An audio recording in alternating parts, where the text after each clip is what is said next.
Domingos Laicos en Paradigma Radio.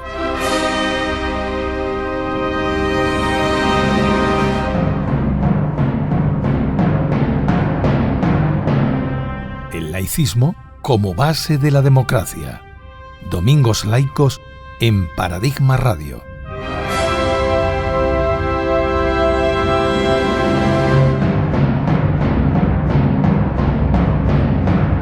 Domingos Laicos en Paradigma Radio.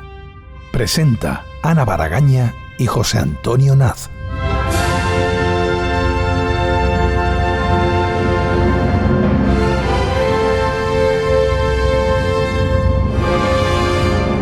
Muy buenas, bienvenidos, bienvenidas. Una vez más nos hemos juntado las 4 personas que hacemos posible este programa, Domingos Laicos, que son Javi, el Peli, al sonido, José Antonio Naz como presentador, Gobal con sus viñetas y yo misma, Ana, para hacer la edición número 62 ya del programa.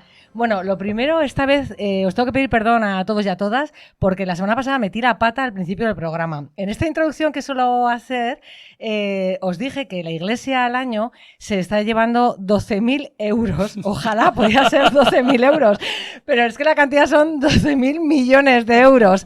Entonces, muchísimas gracias, Alex, que es el que hace el magazine de la mañana, no tengo ni idea, aquí en Paradigma, que nos escucha y que se dio cuenta del error. Bueno, pues queda corregido.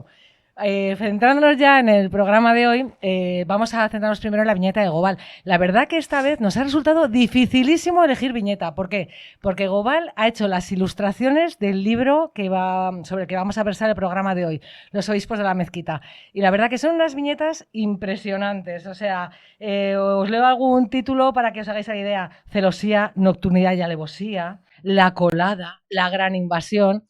Pero bueno, finalmente nos hemos quedado con Haciendo caja. Haciendo caja es una viñeta muy visual en la que se ve la hucha de un monaguillo, la típica que ponen delante en la entrada de la mezquita. Y la verdad que es muy significativa porque es la capacidad que tiene la Iglesia Sociedad Anónima, S.A., de hacer negocio incluso con un reclamo que pertenece a otra religión, que además censura, porque por ejemplo en la mezquita no se puede escuchar música andalusí, no les dejan rezar delante del mihrab, pero en cambio ellos hacen un negocio impresionante de una forma además opaca en donativos, que está muy bien también por eso la hucha de la donación, y estimamos, yo os digo que es todo muy opaco, pero unos 20 millones al año que están recaudando. Ojalá ese dinero fuera para la ciudad y no para el cabildo. Empezamos.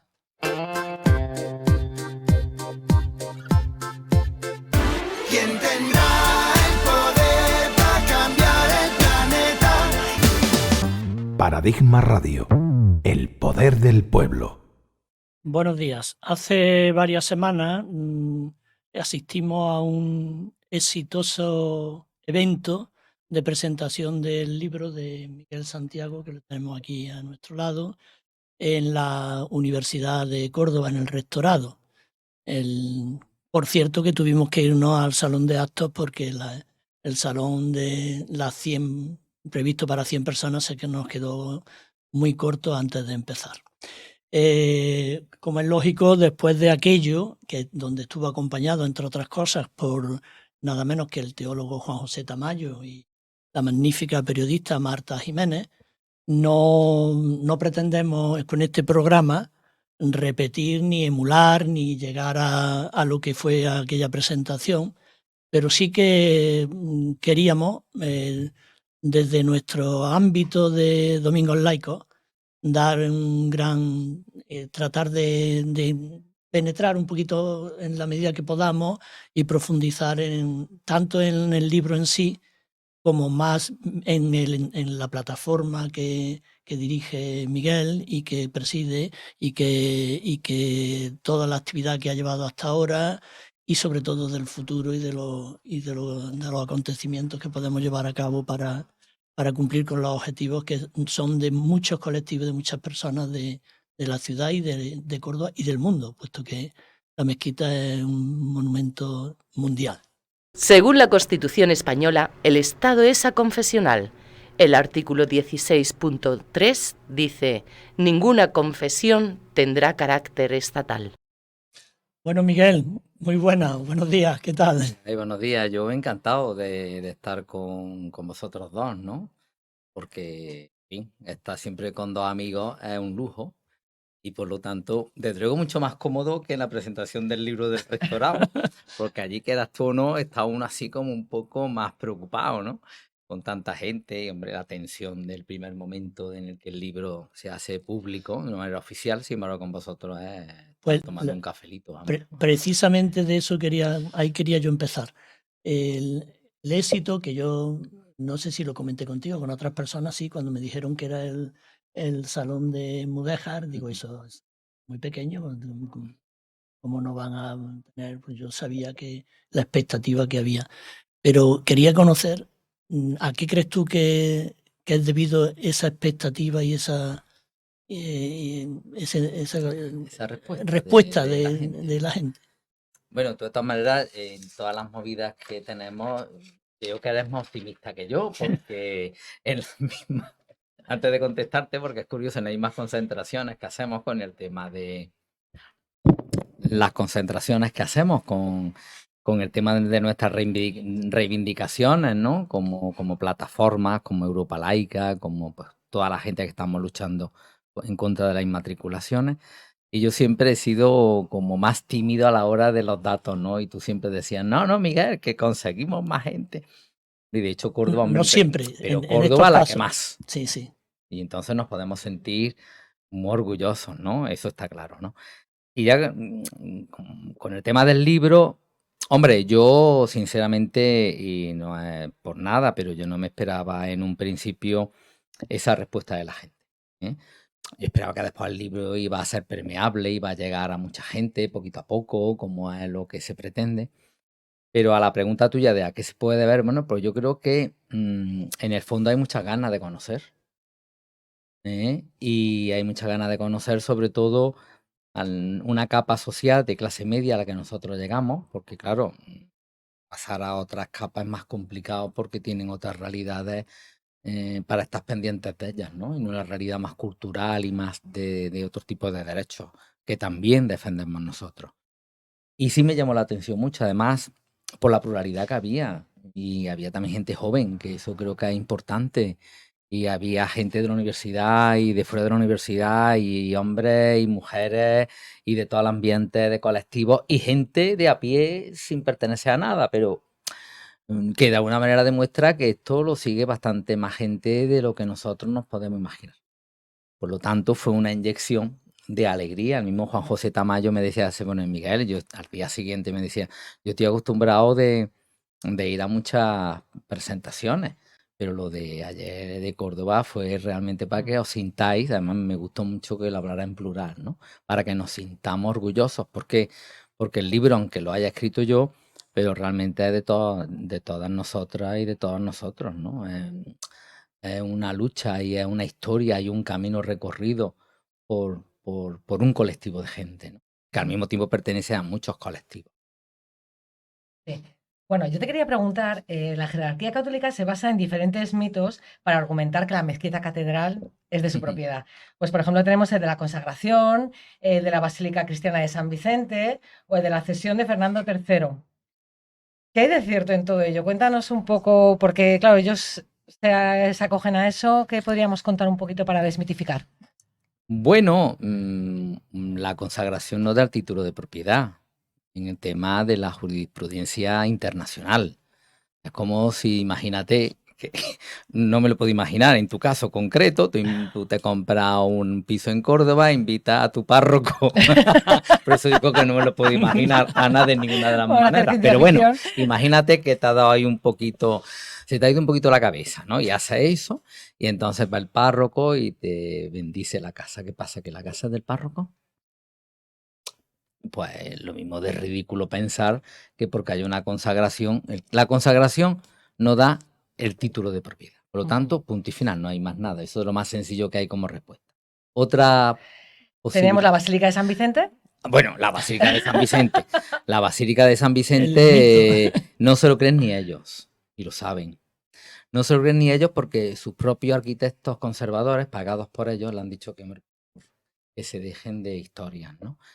los propios profesores de la universidad, funcionarios, bueno, que lo apoyan en sus departamentos con X dinero, bueno, para temas de estudios, becas, etcétera. Ellos mismos han tenido que buscar otra fórmula y ya como lo de San Vicente no cuela, pues ahora se inventan el tema de complejo episcopal. Sí. Y por lo tanto no hay ninguna documentación que diga que San Vicente está debajo. Es más, lo que hay investigado por los mejores conocedores en la materia de todo lo que es la historia tardorromana, donde se ubicaría la Basílica de San Vicente, todos niegan esa posibilidad. No hay, incluso, y se llegó a excavar en tiempos de la República. El arquitecto Félix Hernández, que fue el segundo gran conservador que tuvo la mezquita pagado por el Estado. El primero fue Velázquez Bosco y el segundo fue Félix Hernández, pagados por el Estado. El pobre se frustró totalmente porque levantaron el suelo de las dos primeras partes de la mezquita, tanto de Abderramán I como de Abderramán II y parte del patio. Y nada, el pobre quedó bastante frustrado porque San Vicente no la encontraban por ningún sitio. Y ahora que están haciendo excavaciones le está pasando exactamente igual. No la encuentran por ningún sitio. Y es que en realidad lo del mito de San Vicente, eso la profesora Calvo de la Universidad de Madrid lo plantea con mucha claridad, son mitos que se crean, es un mito que ya está establecido en la mezquita de Damasco, una cosa muy interesante, en el que es como la superposición de las creencias, la superposición de la religión, es como diciendo, este espacio siempre ha sido sagrado. Pero esa manera de explicar es como Adán y Eva, ¿no? Un hombre y una mujer inician la especie humana, pues aquí se tuvo que iniciar ese espacio sagrado de alguna manera. Pero lo que es la realidad, San Vicente no existe ni ha existido debajo de la mezquita. Las basílicas de Córdoba cristianas anteriores a la etapa arábigo-andalusí estaban en la periferia. Y ya nos quedaría pues la cesión de Fernando III, que ellos bueno, y otra mentira, no hay ninguna documentación sobre la cesión. Es verdad que hay una donación, es evidente la donación cuando llega Fernando III en el año 1236. Una de las primeras cosas que se hace es la consagración del mayor templo de la ciudad, y no fue catedral directamente, la catedral llegó 2 años después, fíjate. En la 38 es cuando realmente la mezquita se consagra como catedral, pero al principio se consagra como una iglesia para recibir culto cristiano, ¿no? Por eso se hace lo que tú acabas de decir, lo de la sacralización con esa simbología de la que hablamos antes. No hay ningún documento, Ana, ninguno que diga eso. Es más, en el libro aparece todo este tipo de datos. Yo he intentado fundamentarlo, creo que es muy importante, porque, y digo, no la jugamos porque es un proyecto de todos nosotros y de todas nosotras, ¿no? Y no hay nada en el que aparezca que haya habido una donación.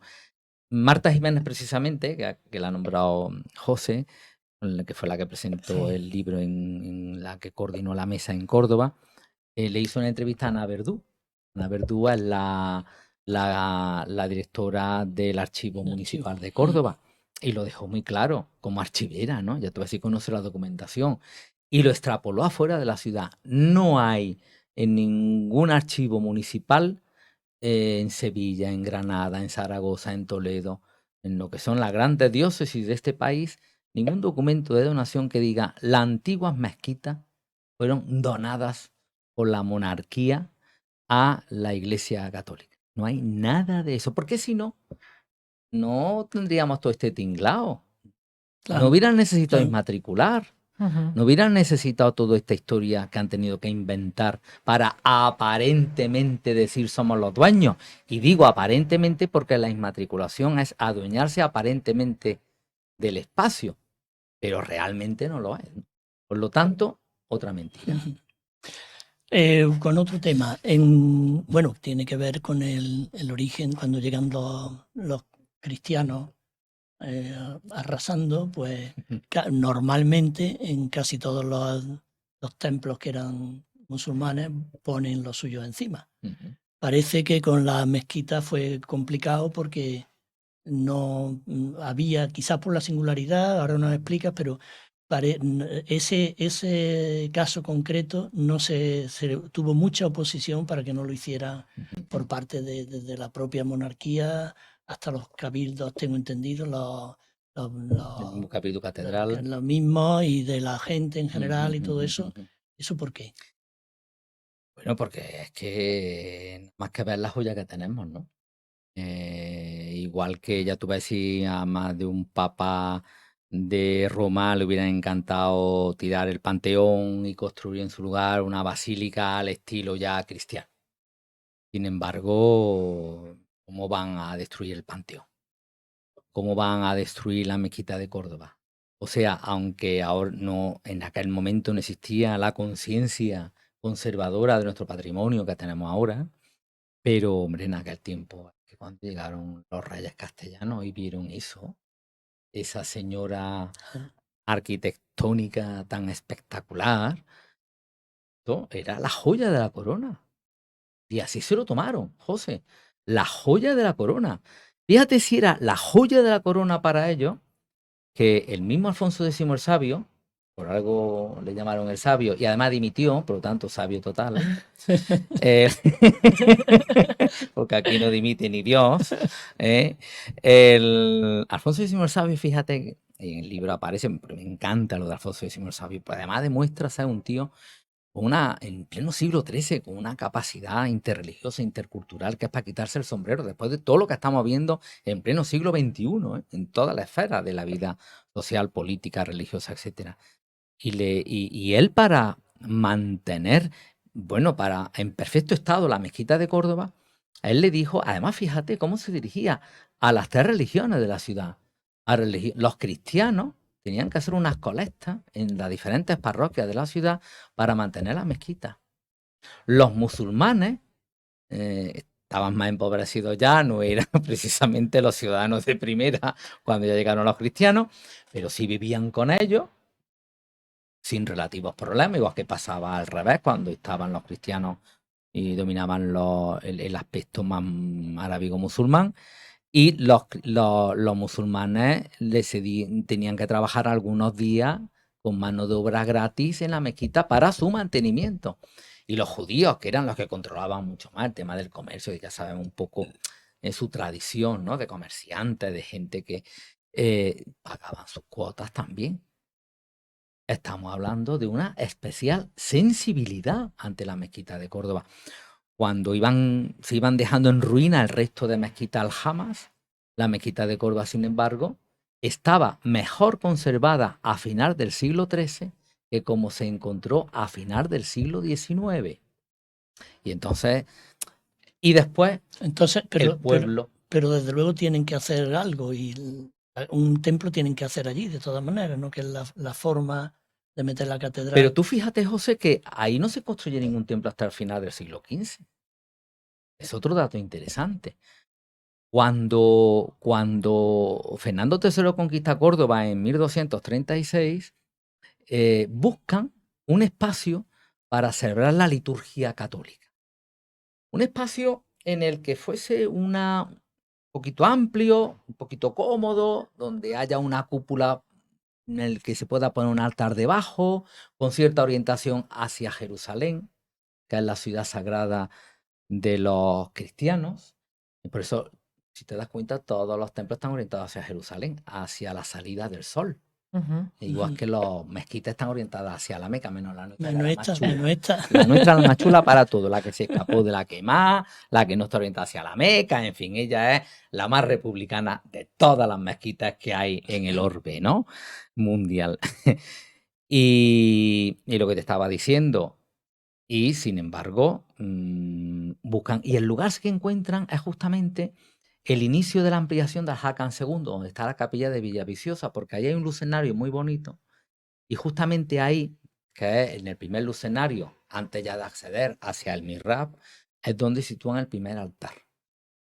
Y eso es la Catedral de Córdoba, el resto del siglo XIII, siglo XIV, siglo XV, y no tocan nada. Entre otras cosas porque lo- la dinastía de los Trastámara, que llega hasta la reina Isabel la Católica, no quieren que toques nada del monumento. Y el pueblo que está tan enamorado de un pueblo analfabeto, en la mayoría de los casos, pero el pueblo veía en la mezquita que era la obra de su antepasado, de su abuelo, de su bisabuelo, de su tatarabuelo, con esas columnas, con esos arcos, donde habían rezado su gente, y su gente que a lo mejor generaciones muy antiguas antes habían rezado ahora rezaban al Dios de los nazarenos, ¿eh? Y ahora sigue llegando gente a la mezquita y no reza ni al Dios de Alá ni al Dios de los nazarenos, pero se les siguen poniendo los vellos de punta al encontrarse con ese espacio majestuoso y universal que es nuestro primer templo, uno de los grandes templos del mundo, ¿no? Y eso al pueblo le llegó con mucha fuerza. Entonces, esa combinación entre los verdaderos dueños, la monarquía sensible, en este caso concreto de los Trastámaras, y el pueblo de Córdoba, evidentemente hizo el gran milagro de que la mezquita de Córdoba fuese la única mezquita aljama de todo Al-Ándalus que se mantuviese en pie. A mí hay una parte cuando se ha hablado de la interculturalidad que me destacó mucho con los judíos, ¿no? Que contribuyeran y aun y todo la represión que sufrieron, porque que no les dejaban casi poner ni la sinagoga en el entorno. Y había un pasaje que hasta me lo había remarcado, porque hay una represión contra los judíos y lo que hacen para conmemorarlo es poner una cruz encima. Es que no sé, me pareció también muy, muy simbólico, ¿no? Sí. Aparece en el libro Sí, sí, claro, es todo de tu libro, por supuesto. porque pues yo intento hacer la historia un poco amena, ¿no? Entonces un poco con lo intríngulo y de la ciudad, ¿no? Aparte de los obispos, Sí, ¿qué sí, pasa sí. en la época de esos obispos, ¿no? Aparte de con la mezquita, cuál es un poquito sin meterme mucho, porque entre otras cosas yo no soy investigador de historia, yo soy un profe de ciencias, pero que le encanta la historia, soy un aficionado de la historia, más que un profesor de historia. Entonces tú fíjate que en pleno siglo XIV, cuando a los pobres le dan palos hasta en el siglo de la boca, sin embargo, hay nobles que lo defienden. Alonso de Aguilar, por ejemplo. Alonso de Aguilar era un tío muy interesante porque incluso se enfrentaba con los reyes católicos, porque era un tío fíjate que incluso en tiempo de Alonso de Aguilar se quema parte de la mezquita, porque ahí hay unas revueltas muy fuertes y al obispo lo sacan en borrico fuera de la ciudad. Cosa interesantísima, es decir, tú fíjate, o sea, que lárgate de aquí que estás molestando, ¿no?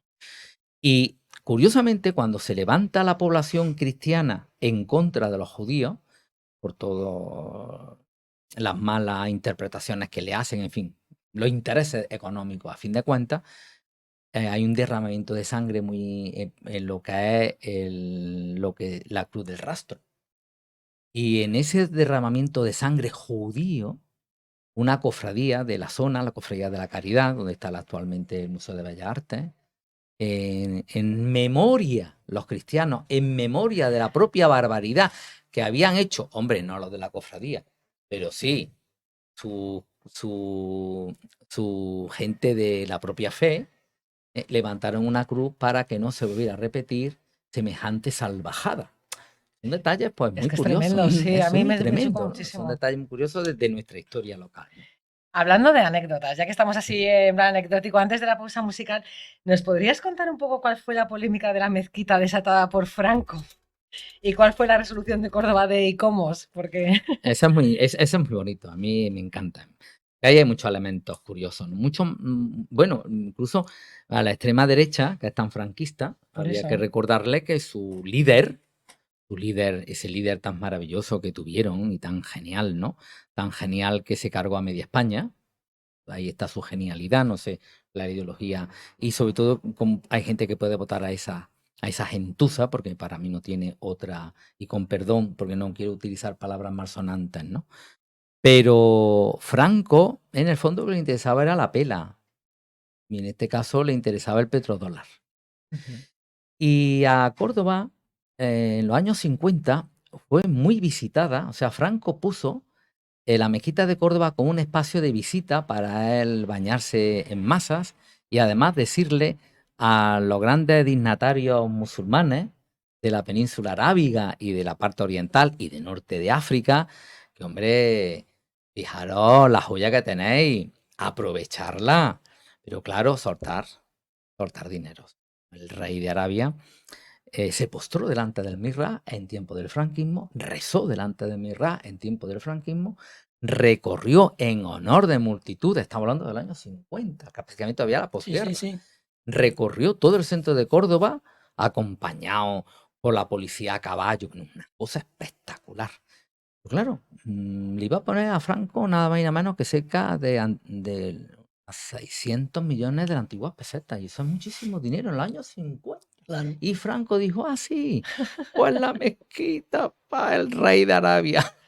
Le puso una condición, que los musulmanes pudieran rezar delante del Mirrah en algunos momentos. No pasaba nada en ese.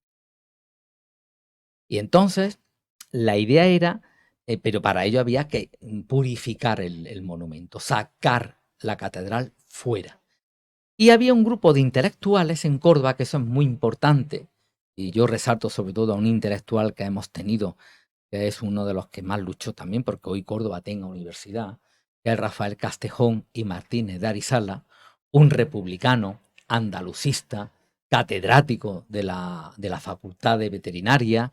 Precisamente su hijo fue el primer rector que tuvo Córdoba, ¿no? Cuando se fundó la universidad en el año 72. Y a él le siguieron otra serie de intelectuales y dijeron que lo que había que hacer era purificar la mezquita. Claro, ahí se genera un conflicto fuerte, ¿no? Muy fuerte. Y llaman al ICOMOS. Y el ICOMOS aterriza en el año 73. Y se establece aquí una serie de reuniones en el que al final se decide, en consonancia con una carta anterior sobre el tema de la conservación monumental de Venecia, de que no era conveniente tocar lo que ya estaba hecho. No puedes desmontar la historia a tu capricho. Nos guste o no nos guste, la mezquita de Córdoba hay una catedral y no ha llegado de esta manera. Luego respetemos la historia. Entonces aparece como el concepto nuevo en pleno siglo XX de respetar la historia tal como nos ha llegado, sin paréntesis, sin intentar hacer borrones, sin nada, y contarlo tal como nos ha llegado. Y la resolución de Córdoba, una resolución muy importante porque dice que una de las cosas más interesantes que la UNESCO después utiliza con la resolución de Córdoba es el mestizaje del monumento. Una de las grandes cosas del monumento es su mestizaje para que sirva como faro a la humanidad. Una humanidad que ahora todos los conflictos que tenemos, conflictos racistas, excluyentes, fascistas, de intentar etnicidas, etcétera, etcétera, la mezquita tiene que representar todo lo contrario. El mestizaje es la solución a los problemas de la humanidad, ¿no? Y así terminó esa historia que fue recogida por Nieto Cumplido, canónigo archivero de la catedral, que quien lo vio en aquellos años y quien lo siguió viendo cuando llegó el trío de los obispos actuales llamados finamente, como me dice mi amiga Pura Sánchez, y yo soy muy fino y muy educado, llamándole obispos rigoristas. Pues ahí se cambió de camisa y pasó de llamarle mi querida mezquita a llamarle Santa Iglesia Catedral. De todas maneras es curioso porque, claro, Franco es como la anécdota que contaba Julián Guita, siendo alcalde con el moravito de los jardines de Colón. Sí. De los jardines de Colón. O sea, sí. El Franco viene con los moros arrasando y no tiene, y entonces le pone para que recen un moravito, una especie de pequeña mezquita. Uh-huh. Y cuando después de muchos años eso sirve para de almacén y demás, le pide una comunidad musulmana al alcalde que le deje que lo arreglen, que lo restauren y tal, para que lo sigan usando. Es lo que se había usado antes. Los mismos franquistas, los mismos fascistas de Córdoba se levantan como fieras por aquello.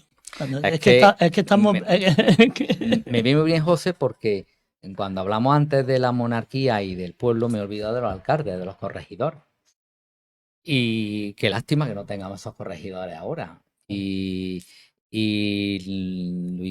Luis de la Cerda fue el Julián Guita del siglo XVI. Él está con su pueblo. Él está con su pueblo por encima de todo, ¿no?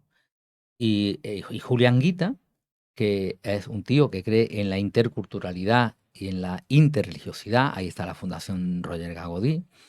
Ahí está como él recoge todo lo que pasó en los años 70 con el ICOMOS, etcétera. Porque a fin de cuentas lo que se pretendía es que la mezquita sea declarada patrimonio mundial, que esto ya se llamó patrimonio de la humanidad. Y Julio Anguita fue el alcalde que hizo la petición oficial a la UNESCO para que fuese patrimonio de la humanidad. O sea que si la mezquita se mantiene en pie gracias a los alcaldes y a su pueblo, y si hoy la mezquita es patrimonio de la humanidad, es gracias a un alcalde que se preocupó en pedir a la UNESCO que nuestra maravilla hoy fuese patrimonio de la humanidad. Julio Anguita, como no podía ser de otra manera en los alcaldes democráticos, ¿no? Pues muy bien, una pequeña pausa, como no, con la canción que llevamos por bandera en esta lucha por la mezquita para todos y todas.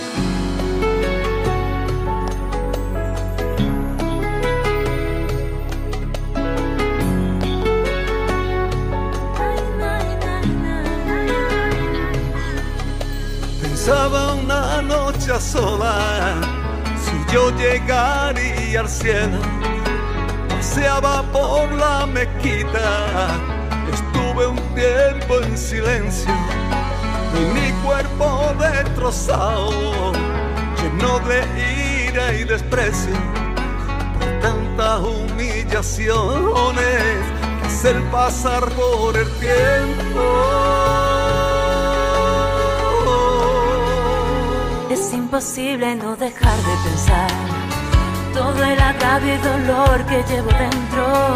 Hay quien predica que no se ha de robar, el mismo roba y te quita todo el amor que predica. Si yo pudiera con mi mano tocar el almirar de tu cielo para sentir tu armonía y el esplendor de tu tiempo. Córdoba es la mezquita que llevamos dentro y entregaremos por ella hasta el último aliento.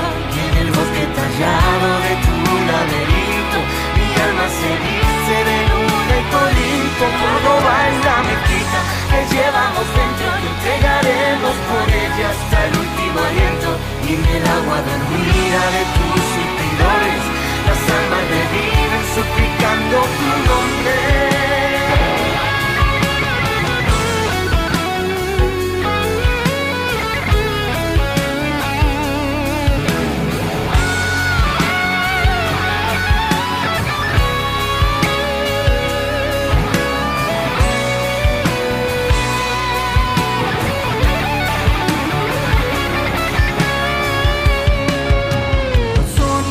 En silencio, con una esperanza nueva de resurgir en el cielo. Buenas, Miguel. Vamos a seguir. ¿Por qué es tan importante para la mezquita un plan director? Para que no hagan lo que les dé la gana a los que se creen dueños.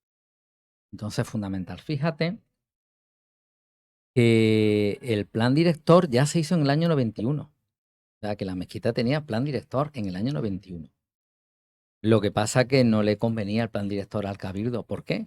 Porque entonces el Cabildo se tenía que someter a unas líneas, a unas orientaciones profesionales, técnicas, que no iban a permitir lo que el Cabildo se le antojase, o al obispo de turno, se le antojase en función de sus caprichos o de una ideología más conservadora o más ultraconservadora, aparto de conservadora, si os dais cuenta, hacia ultraconservadora. Los tres últimos obispos ultraconservadores. Y un cabildo que se ha ido amordando a los obispos, ¿no? Me consta que hay canónigos críticos, pero claro, ¿quién le va a chillar al dueño vertical? No pueden hacerlo, ¿no? Entonces, a lo que tú preguntas, que me decían en concreto que ¿por qué es tan importante? Porque una de las principales lo reivindicaciones del de vuestra plan director, plataforma es en el año 91 plan director. existía ese planteamiento, pero al final se quedó en un cajón, fíjate. La Junta de Andalucía se ha ido, ha ido demostrando que en Córdoba el poder no era de la administración pública, sino era de una entidad privada como era la Iglesia Católica. que en el año 91 Caja Sur era una potencia económica importante dentro del Estado y dentro de Andalucía, ¿no? Los curas mandaban mucho, ¿no? Entonces la Junta de Andalucía prefirió guardar en el cajón ese plan director. Fíjate, un plan director, Ana, que establecía, por ejemplo, en los mismos arquitectos conservadores de ahora decían que la mezquita no debería tener ni siquiera museos en su interior. Y sin embargo ellos montaron 2 museos. El llamado Museo de San Vicente para decir estas piezas, y de todas las piezas que hay ahí son nada más que 2 las que del subsuelo, el resto vienen de otro sitio. O el Museo de San Clemente. Y los mismos conservadores decían, es que la mezquita no debe de estar invadida en ninguno de esos espacios porque rompen la dimensión, la estética del monumento. Por ejemplo, por poner, si hubiera un plan director, evidentemente estaría controlado el tema de todas las exposiciones que se están haciendo continuamente de arte religioso.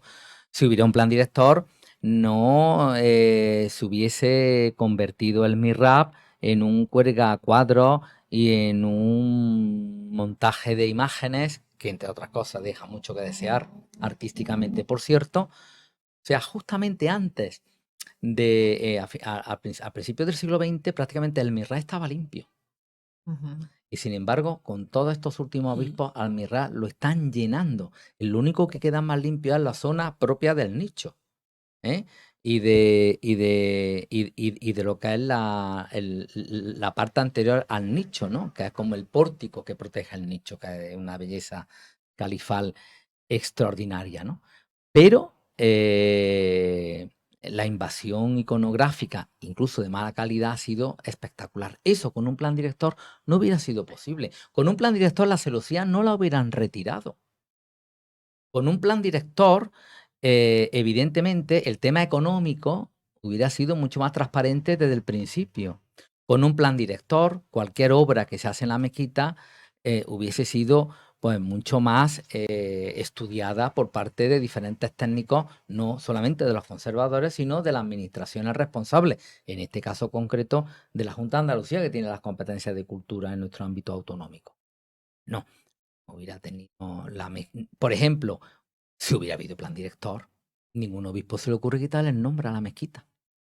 Claro. O sea, fijaros la importancia del plan director para lo que es la ciudadanía, y como ellos sabían que un plan director les paraba los pies para hacer lo que a ellos les dé la gana, que es lo que han conseguido.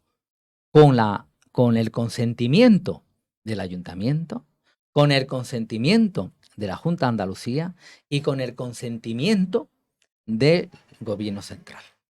Pero de todas formas ahora se barrunta un posible plan director por parte del Cabildo, ¿no? Que... Ya lo ha hecho.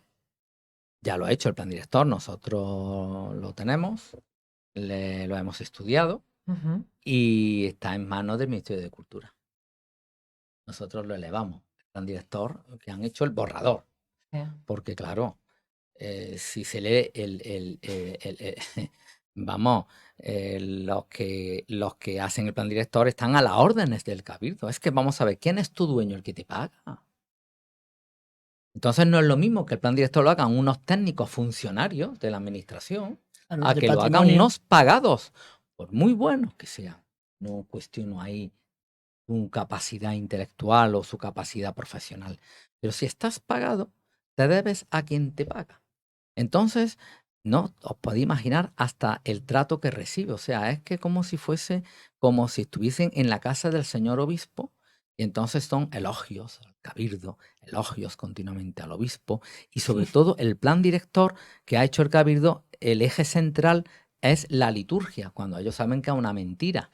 ¿Por qué?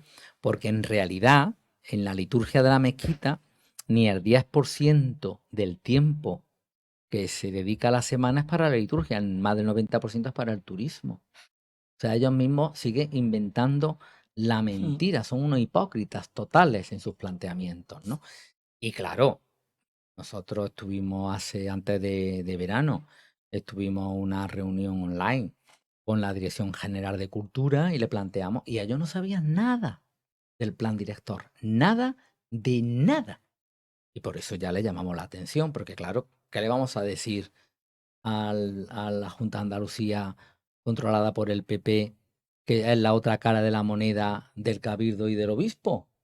Es como Carlos V con el El obispo Papa. Alonso Manrique. Pues claro, pues construye la catedral, pues claro, pues tira para adelante. Sin embargo, estamos buscando un poco, igual que estamos buscando la reunión con el defensor del pueblo estatal, porque ya hemos llegado a tope con el andaluz, para que él sea consciente de todo lo que está pasando y nos defienda como plataforma ciudadana, que es la obligación de él, como defensor del pueblo, que para eso está, para que nos escuche y llevarle todo este tipo de problemas. Porque, fíjate, Ana, una cosa que y es importante decirla, si retirar la inmatriculación es más importante, el mal uso es peor. Porque en el peor de los casos, que a mí no me gustaría, por supuesto, imagínate que la iglesia fuese la titular, imagínate que mañana sacan de un cajón, nos los donó Fernando III y hacen una rueda de prensa, bueno, y aquello, me da igual.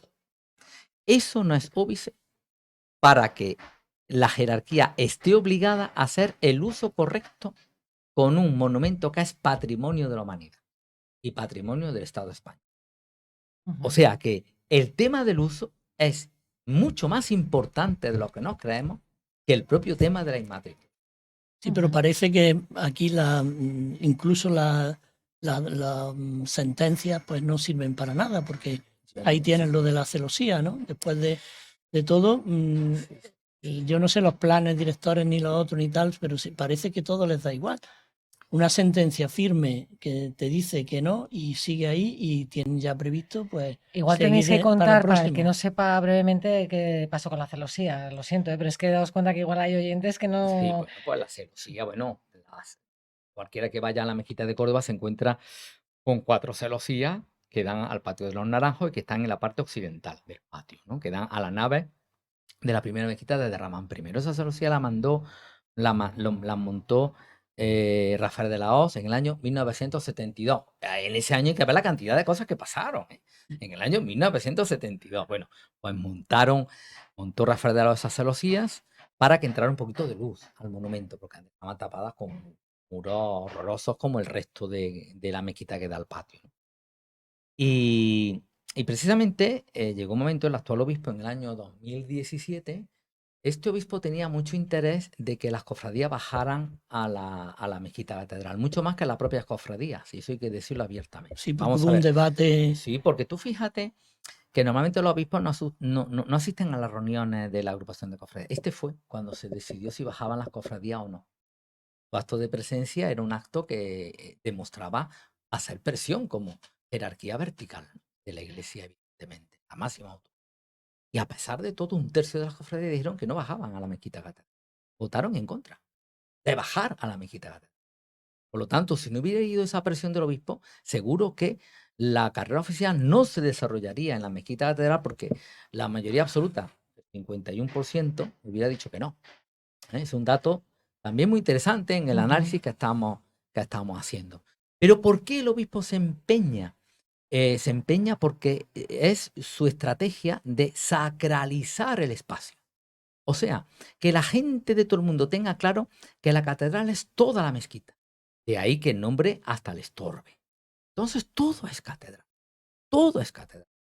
Entonces, el hacer la carrera oficial lo que hace es justamente potenciar su idea de cargarse en nuestra historia, nuestra memoria andalusí, por confirmar su ideología de hacer a todo el recinto de la mezquita como espacio catedralicio. Pero para eso tiene que desmontar una celosía, porque si no, no pueden las cofradías entrar y salir por la misma puerta, como si aún así, pero cuando son 6 cofradías al día, tiene que ir una como a las procesiones, una como las procesiones que son, una detrás de otra.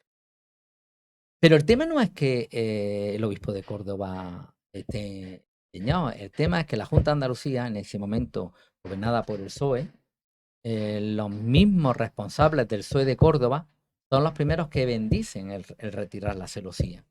Y la misma Rosa Aguilar, la consejera de Cultura, increíble, verdaderamente la misma que le puso el nombre a Fray Albino en el sector sur, le quitó Avenida de Confederación y le puso Fray Albino a un obispo franquista, ¿no? Que Bueno, Que si Córdoba conociera lo muy- que era Fray Albino, Eso es. realmente se darían cuenta. Por eso hay que educar y concienciar mucho, ¿no?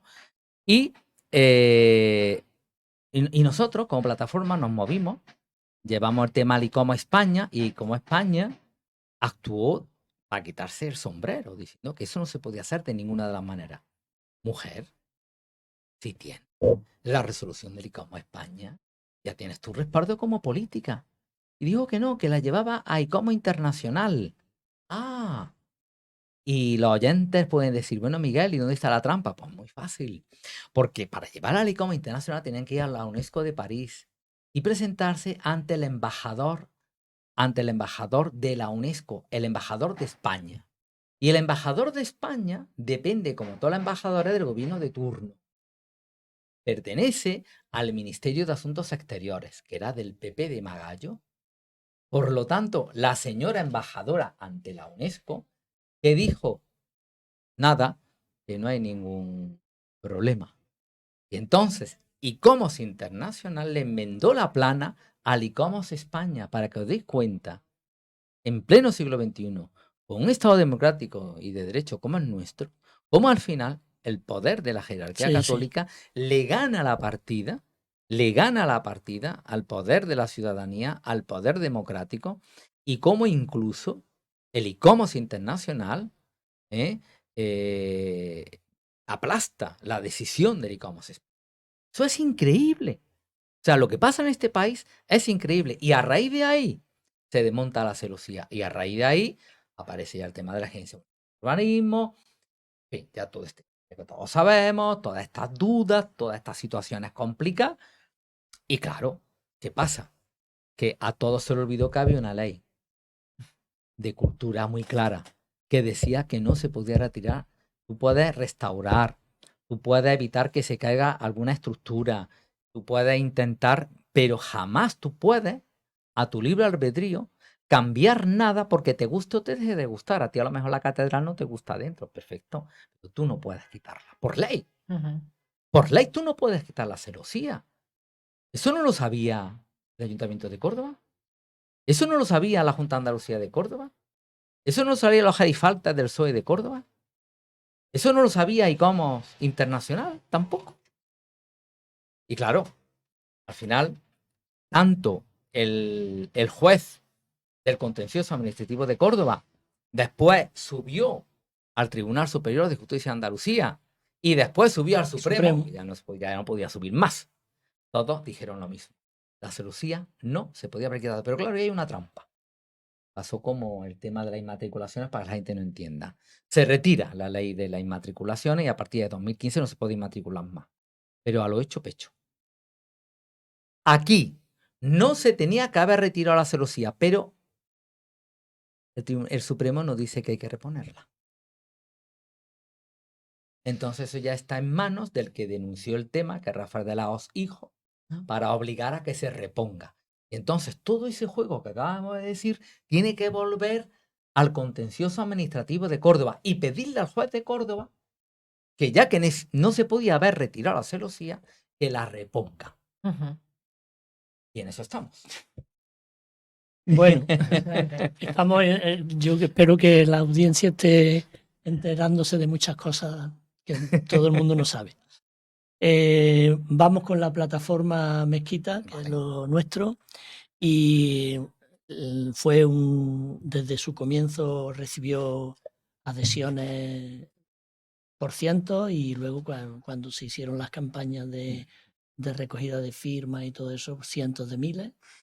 Y ahora, ¿cómo está la situación? Yo personalmente creo que ahora hay una incentivación a raíz de la publicación del libro y de que la gente está conociendo más detalles, que está habiendo una incentivación de la gente.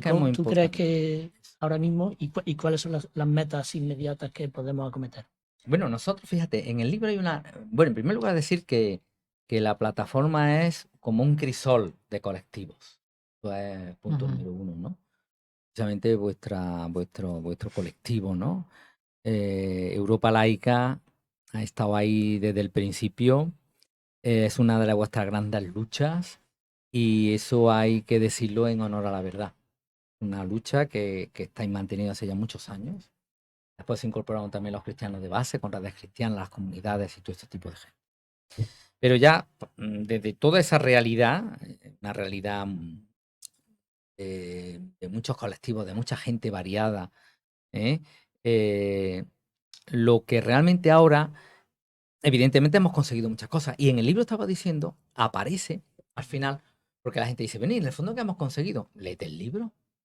Menuda lista de Sí. cosas hemos conseguido. Sí, muchísimas. El otro día, ayer, cuando venía con Antonio Manuel en el coche de regreso de la presentación del libro en Sevilla, me decían, e incluso en la presentación del libro en Sevilla decíamos, nada más que devolver el nombre a la mezquita.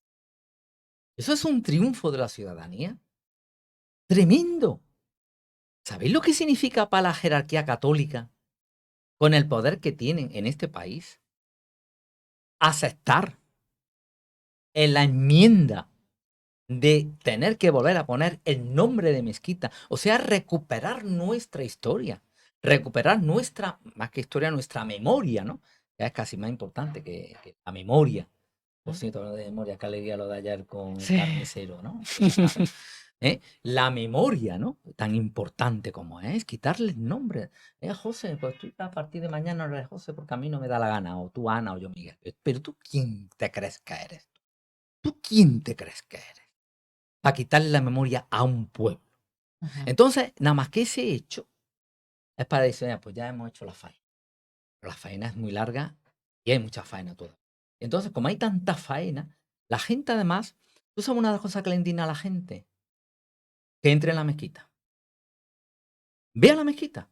Es lo que yo decía a los periodistas cuando venían de cualquier rincón del mundo. Entra a la mezquita y darte cuenta de lo que están haciendo con la mezquita. Mm. Sí, la gente Ve. que tiene un mínimo de cultura, Ve, que son es los que lo vienen a decía- visitar, es lo que decía Jesús de Nazaret. alucinan. Claro. Ven y verás. Y yo decía, ven y verás. Ven y verás. Ve todo lo que están haciendo en la mezquita, ¿no? Incluso hay colectivos que no están en la línea de base nuestra, que quieren luchar ya en esta línea también, por el tema del uso, por ejemplo, ¿no? ¿Qué? Porque se dan cuenta de lo que están haciendo con el monumento, ¿no? O sea, no están respetando las mismas directrices que la UNESCO planteó, porque Ana, lo del plan director no es una cosa que no inventado una cosa que tiene establecida la UNESCO para los monumentos declarados Patrimonio de la Humanidad. Entonces tenemos un largo camino. Tú fíjate que a raíz de nuestras plataformas, pues se crean las plataformas andaluzas, se crea la plataforma Recuperando. La plataforma Recuperando quiere llegar a más rincones del Estado. El jueves que tenemos la nueva concentración, va a estar, que creo, en 20 ciudades, por lo que he Alguna leído, ¿no? más, Igual alguna más. alguna más puede ser que Sí. esté, ¿no? No, aquí tenemos a nuestra Ana, ¿no? Una activista total, con una energía increíble, ¿no? Hay mucha gente con energía y con mucha fuerza para conseguir esas movilizaciones y esas concentraciones. Esa gota malaya, como tú decías en la jornada de Redes de Madrid, ¿no? Se están consiguiendo y nos respetan. ¿Y sabes por qué nos respetan? Nos respetan todos ellos. Tanto el poder religioso como el civil. ¿Saben por qué? Por nuestro convencimiento, por nuestra perseverancia y porque no nos ha comprado nadie. Y por Estamos por las gratuidad, argumentaciones y la razón la también. y la gratuidad.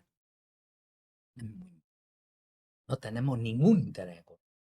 Nuestro interés es el interés patrimonial, el que respete nuestro patrimonio, nuestra historia, nuestra memoria. Y es verdad que, una vez dicho todo eso, el conocimiento es fundamental. La gente no puede seguir esperando que José Antonio Naz, o que Ana, o que Marta, o que Aris, o que Antonio Manuel, o que todos los que pertenecemos a todo este laberinto sigamos defendiendo. No, la gente tiene que saber. Y el libro yo lo escribí precisamente por eso, José y Ana, para que la gente sepa. Y me ha costado trabajo escribir el libro, 4 o 5 años, para que la gente sepa. Y de una manera que creo que dinámica y bueno, que es un libro cómodo de leer, no es ningún castañazo, ¿no? Pero que la gente sepa. Y que la gente sepa que pertenece al poder del pueblo.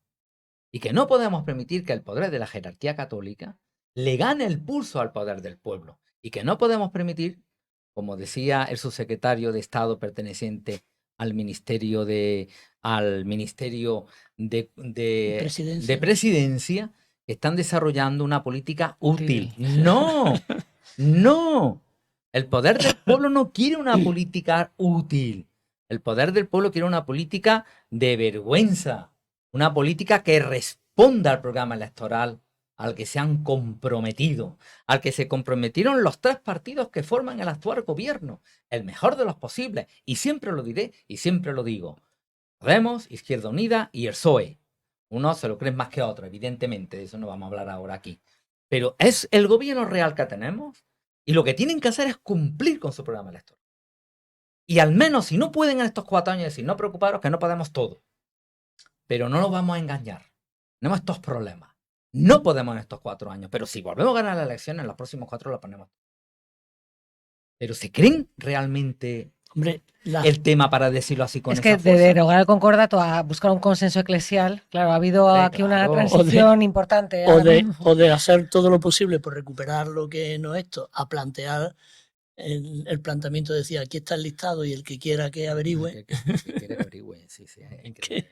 Yo de verdad, bueno, te digo una cosa, de aquella arena, como se diga, estos lodos, ¿no? De aquellos barros, estos lodos, ¿no? Hemos perdido muchos años en esta democracia. Mucho. O sea, que un carnicero como Queipo de Llano lo saquen de la Macarena, que es uno de los grandes espacios religiosos más visitados de Andalucía. Después de cuántos años de la democracia, desde el 70. Vamos a ponerlo en el 78 por aquello de la 44 como Constitución. mínimo. Como mínimo. Es normal. Cuando además la mayoría de los gobiernos, supuestamente, entre comillas, son de izquierda, digo entre comillas porque ya.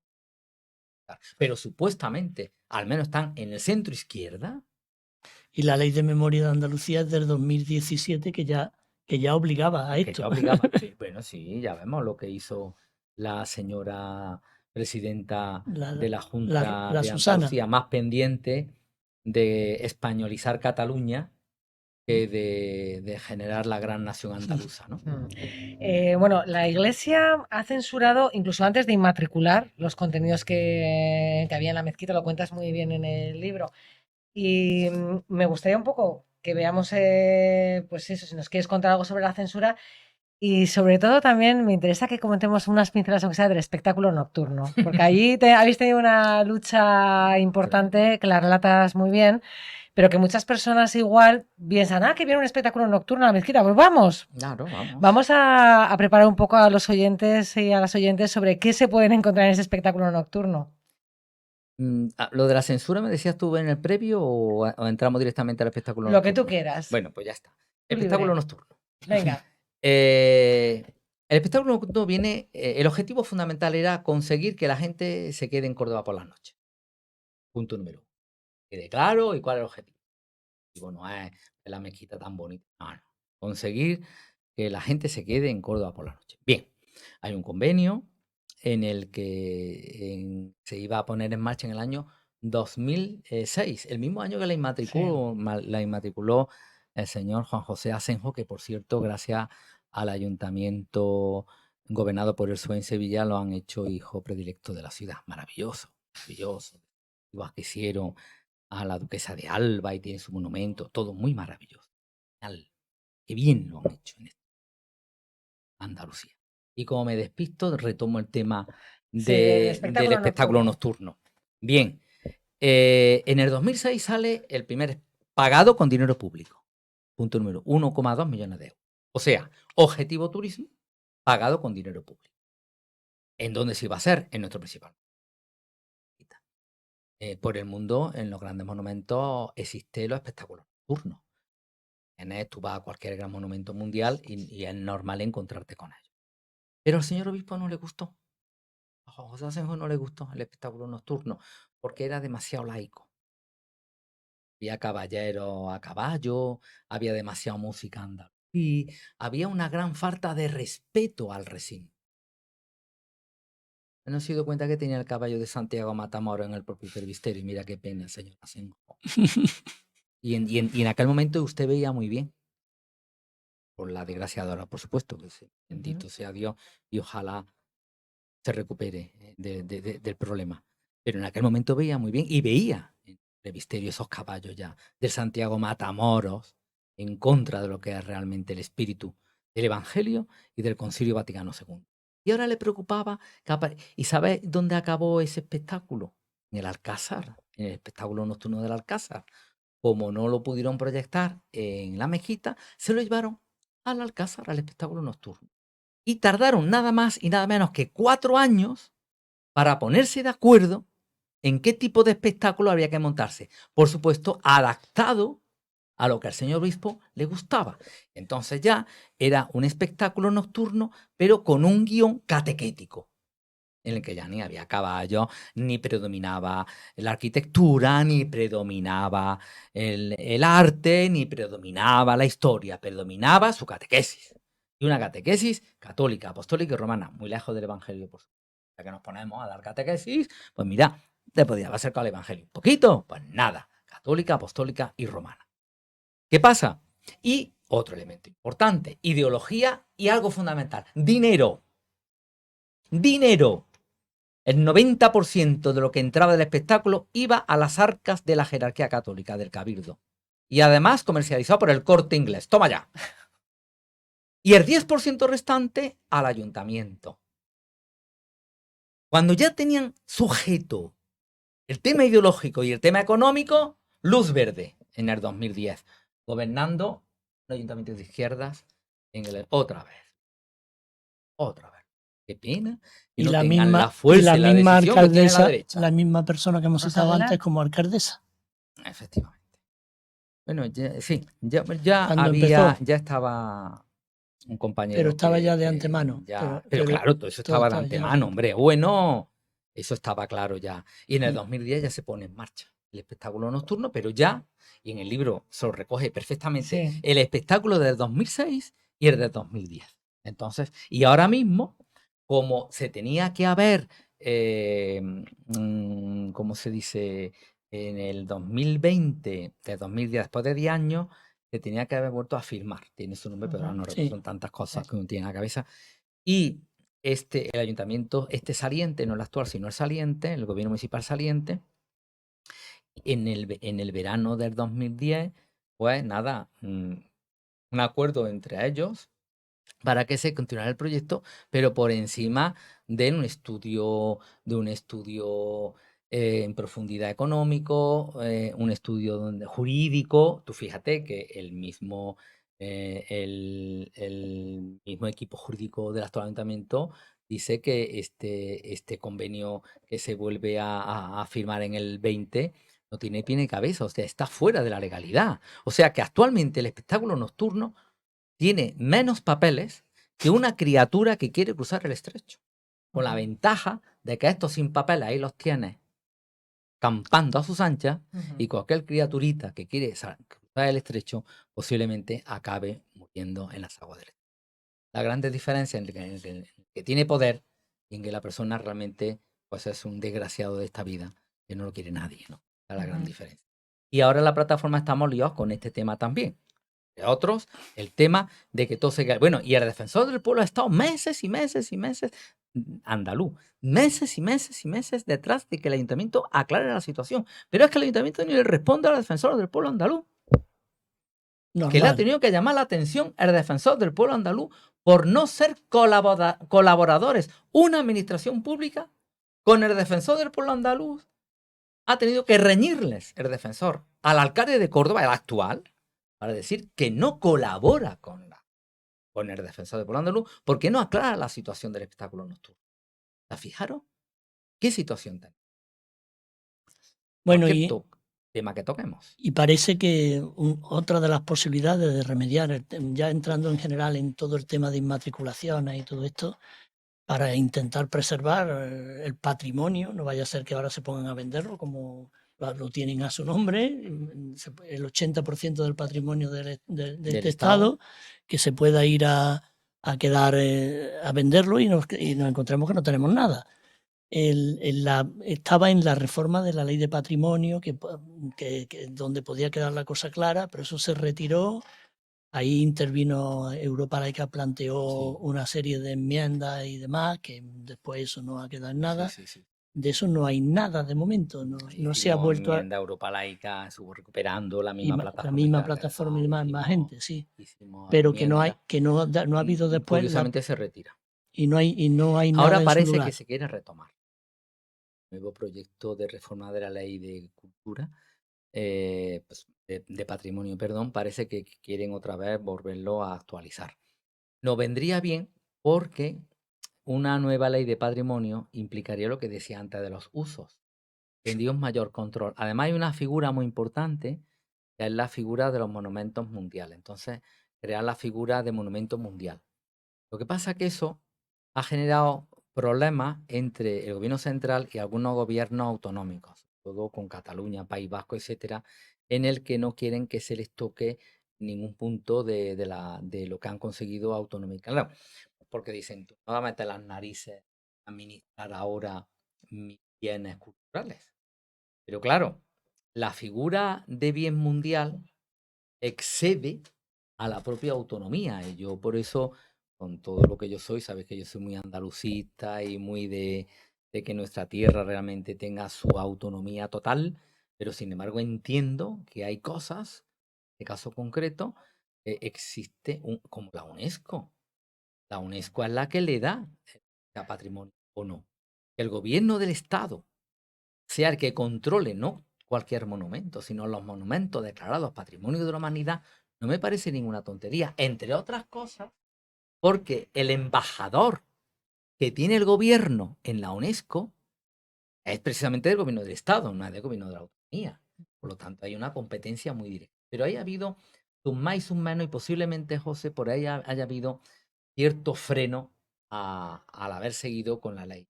Pero la intención es ponerla en marcha, y por eso tenemos que estar tanto Europa Laica como los colectivos patrimonialistas, los cristianos de base y toda la gente que está en todo detrás de todas estas reivindicaciones, etcétera, para conseguir que sea la mejor ley posible, porque eso va a solucionar mucho el problema de los malos usos. Ujú. Bueno, tanto la plataforma Mezquita como la defensa del patrimonio andaluza, ¿no? O Recuperando, están promoviendo acciones reiterativas y repetidas en la calle para ver si conseguimos sensibilizar a la población e incorporarla a nuestras reivindicaciones. Vamos a hablar un poco de la reivindicación que se plantea para el 10 de noviembre y si hay alguna otra idea que tengáis en mente. Cuéntanos un poco, Miguel. Bueno, es seguir la línea de las anteriores, o sea, fundamentalmente es el que la gente no pierda la memoria de lo que justamente ahora mismo pues planteaba José Antonio, ¿no?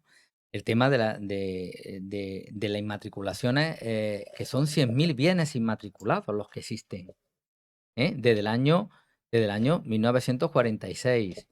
100.000 bienes inmatriculados en los que mayoritariamente la Iglesia no tiene un título de propiedad para haberlo hecho. Entonces, el movimiento al que pertenecemos lo que persigue es justamente eso. Y las acciones callejeras, las acciones de calle, porque la calle y la ciudadanía tenemos otra vez que reconquistarla, y ahí la palabra reconquistar me gusta, no con mal uso que se le da en otros temas. Tenemos que seguir conquistando la calle para hacer ver a la administración pública nuestra disconformidad, por una parte, y nuestra exigencia para que cumpla con su programa electoral. Entonces, la línea que hay de movilizaciones va, y ¿qué te voy a decir, Ana? Que tú has sido una de las artífices de ellas, ¿no? Quizás mejor que yo tendrías que responder tú a la pregunta que me haces, ¿no? Pero ese es el objetivo principal, poner al día y como tú decías, ¿no? Para que no se nos pierda La gota memoria. malaya. No, las pasas, Ah, cuando uno pierde la memoria, toma pasas, ¿no? sí. Ahí hay un dicho popular. Bueno, pues esas concentraciones lo que persiguen es que comamos pasas para que no perdamos nunca la Es que el memoria. silencio es cómplice al final. O sea, el silencio yo creo que siempre favorece al verdugo, nunca a la víctima. Y al final quienes nos han expoliado son los ciudadanos. Entonces los ciudadanos lo que no pueden hacer es con su silencio pues perpetuar o consolidar este Sí, expolio tan tremendo que hemos sufrido, a fin ¿no? de cuentas lo que tú planteas, lo que ya dice mucha gente, ¿no? En esta vida el ciudadano no tiene que ser bueno, tiene que ser justo. Bueno, ¿para qué quieres tanto bueno? Fíjate cómo está el mundo. La mayoría de la gente es buena. De los 7.000 millones que somos, la mayoría es buena. ¿Y de qué sirve ser bueno? Lo que decía Luther King. Justos, demos el salto a la lucha, a la justicia, a la equidad, a la igualdad, a la fraternidad, a la legalidad desde la base y desde la democracia. Pues tendríamos otro mundo diferente. Muy bien, pues yo creo que ha quedado perfecto con este final, Miguel. Y muchas gracias por todo esto. Espero que la audiencia se haya servido para que conozca más. Y por supuesto que nos vemos todo el mundo el día 10, los de Córdoba en la Puerta del Puente, en la Puerta del Puente, delante de la mezquita, en nuestra famosa mezquita a las 7 de la tarde, y en los demás sitios, 20 y tantos en total en toda España, pues que se informen y que... En laicismo.org. Lo único que tenéis que hacer es entrar en laicismo.org y ahí están todas las ciudades con todas las convocatorias. Por favor, no os quedéis en casa. Esto no se puede quedar así. Espero que os haya interesado el programa. Os recomendamos muchísimo, encarecidamente, el libro Los obispos de la mezquita, de Miguel Santiago, que es el que os hemos querido presentar. Y como siempre, pues animaros a contactar con nosotros. Tenemos un mail, cordoba@europalaica.org, o también directamente laicismo.org, pues podéis entrar y, por supuesto, si os interesa y os gusta lo que hacemos, afiliaros, porque es importante que nos unamos y hagamos fuerza. Quedarse en casa no sirve de nada. Ahora mismo estamos dominados por un pensamiento neoliberal que nos ha llevado a un individualismo autodestructivo. El sálvese quien pueda ha destruido el interés por el bien común, y esto no puede seguir así. Nos tenemos que unir y tenemos que luchar por lo que es nuestro y por las causas justas, como decía Miguel. Bueno, nos escuchamos ya no sé si en una semana o en 15 días. Buscadnos. Venga, un abrazo muy fuerte.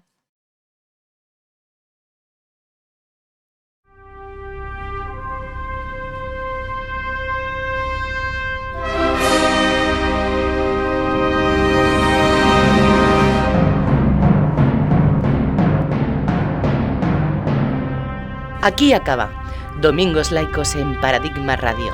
Puede volver a escucharlo en radio.paradigmamedia.org. Buen día. Les esperamos el próximo programa.